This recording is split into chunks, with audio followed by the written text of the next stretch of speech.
everyone. It's Jennifer McCreath. Today is Friday, May 10th, 2013. Wow. This was going to be a video about one topic, but now it's going to be a video about two similar topics.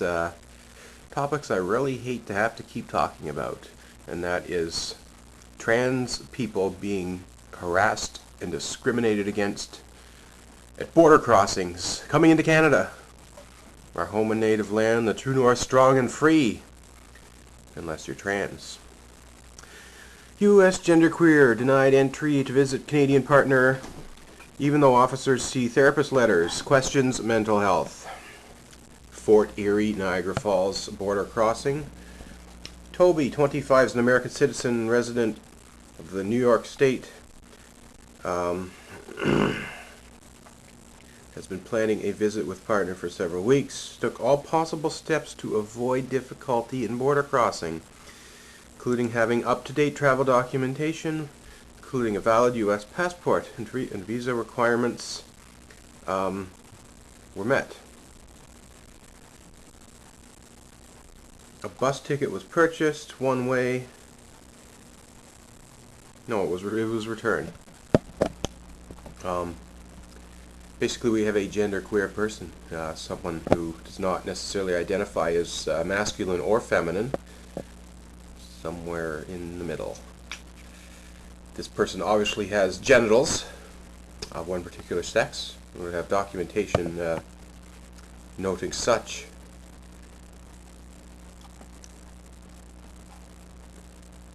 Person has no criminal record. Faced an hour and a half of interrogation.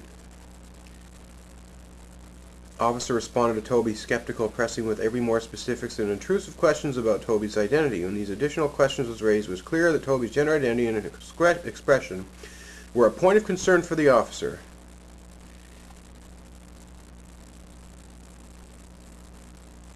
Toby presented... Whoops.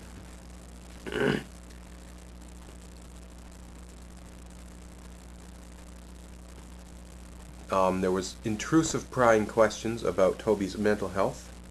Immigration official took away a letter, which would have been the carry letter, that says, "To whom this may concern, this is a trans person going through a sex change procedure. Please take note of this, and if you have any questions, get in touch." Immigration officer took away a letter along with mobile phone. Proceeded to ask why I'm there, who I'm visiting, the specifics of my mental illness and treatment, up to including how much medication I take, when, how often, and why. Intimidating phone call. A call from CBSA was unexpected and disturbing. Initially the questions were routine. To confirm they actually called Toby's partner to confirm that there really was a partner that existed. Continue to have confusion over Toby's legal surname. More intrusive questions followed, wanting to know how long they'd been in a relationship.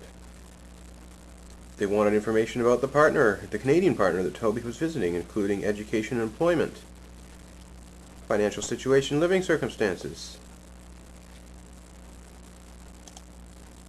Even though Toby's 22-year-old, they asked to speak with Toby's partner's parents.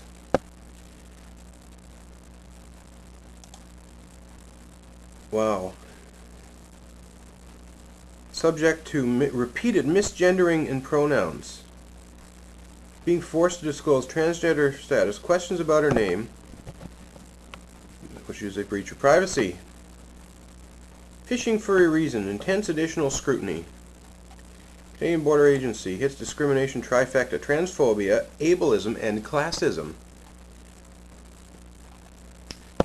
So folks, if you have a disability and you're trans, or if you are a lower class, perhaps working class person and trans, you'll also be less likely to be welcomed here in Canada, even if it's to come for a vacation. Let's move on to the other story here. Perhaps one of the best known trans Canadians, a former candidate for the mayor of the city of Toronto, Enza Anderson, was taunted by airport employees upon returning home from a trip to Florida. Oh, I just spilled my coffee. Isn't that lovely? We'll finish the video first. Enza, your return came at the long end of the corridor, Toronto Pearson Airport, after having get off a long flight with 2 layovers, bleary-eyed, trying to make it through customs, grab her bag, and get home. Instead, she got into a long hallway into a large reception room and was greeted with a shy cry of, "He's a guy!" Anderson says she made it to Florida and back with the utmost friendliness from everyone she encountered. Last time I was in Florida, me too. Miami Airport, Key West Airport, nothing but first class all the way. And I was pre-op at the time and had documents that said I was still male, even though I was presenting as female. Pointing and gaggling of coworkers just standing there gawking. Late teens to early 20s is supposed to be showing passengers where to go. Spokesperson for Pearson said Anderson had been asked to file an internal complaint so they can investigate. Sensitivity training was supposedly provided. Obviously not. Got a question for you, Pearson Airport. How many people do you employ? Greater Toronto International Airport Authority is a huge organization, so big airport. Probably 1,000 people work either for the airport authority or for the federal government. How many trans people you got working for you? Let me guess. 0. Why is that? Transphobia? Just a thought. It's no secret that I've faced. Think of all the border crossings I've done in my life. As soon as I became Jennifer, border crossing became a lot more challenging. Never had trouble leaving country. The United States, I got to give it to you, has always been very open and welcoming. Never had trouble getting into the States since I became Jennifer. I've traveled there for marathons. I've traveled there for surgeries. Traveled there for vacations. It's always coming back home when the problems. I was hassled at Fort Erie driving across the border. I ran the Akron, Ohio Marathon, and they didn't trust me. They didn't believe me. They wanted to search my car and search my bags and my purse. I don't know what they were thinking. They were finding, but they were not convinced. They wanted to just let me back into Canada so I could go and run the Toronto Marathon the next day. 5-hour trip turned into a 9-hour trip that day. And of course the airport incident, actually I lied. Pearson Airport debacle was actually United States Customs and Immigration. So I stand corrected. It was the United States Customs and Immigration's, not the Canadian side in Pearson, that kept me almost 2 hours delayed before they agreed to let me get on an airplane and fly into Boston. So yeah, trouble at both ends of the spectrum. Customs and Immigration.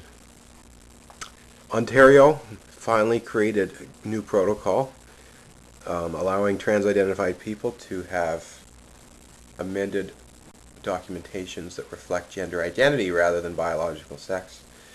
It's time for the rest of the world to get on board with that, and it's also time to respect and understand that just because someone's going through a gender transition does not make them a suspicious person or a criminal. Amazingly enough, trans people do fall in love and have relationships.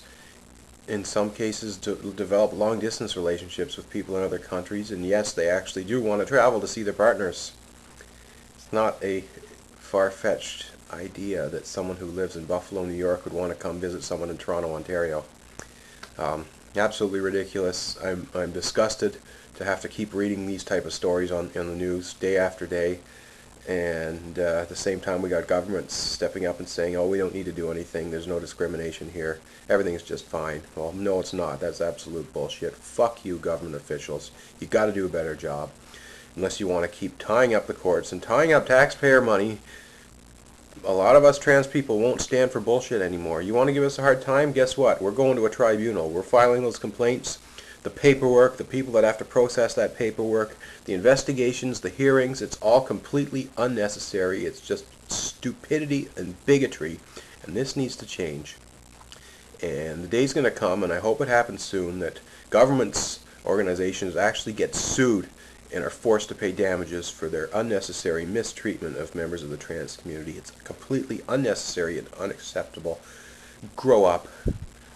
Anyway, that's it for this rant. Thanks for watching. I'm Jennifer McCreath. For more information, by the way, the first story, Chris Malloy, one of the best-known trans activists in the country, chrismalloy.ca, has blogged about this story, so take a look. The other one, the end's a story, is on Extra Magazine, xtra.ca, a magazine that, well, I've had issues with them, but I won't go into that. It's a good article, and I'm glad they're telling this story. Check it out, folks. Don't like what you see? Raise a stink. Post a video, tweet, Facebook, write or call your MHAs, your MPs, your MLAs, whatever the hell they're called, city politicians. Make it known that it's absolutely not appropriate, and that it's just not Canadian to be treating people like this. Thanks for watching. Have a great day.